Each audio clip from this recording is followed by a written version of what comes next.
Ito lang ang libangan ko dito pag naboboring ako. Lalo na pag naiinis ako sa kasama ko.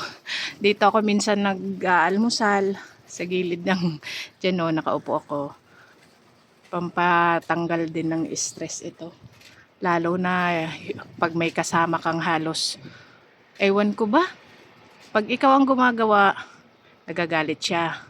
Pero pag siya ang gumagawa na okay lang. Pag siyang mahilig kasi manita. Kaya ang ginagawa ko, maakyat na lang ako dito. O di mas maganda. Ito na lang yung libangan ko dito. Kaya naintindihan ako ngayon ng amo ko. Okay na kahit na dito ko. Ayan o. Mga bago nila yan na patuka.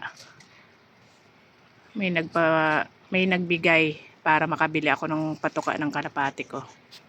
Ayan siya.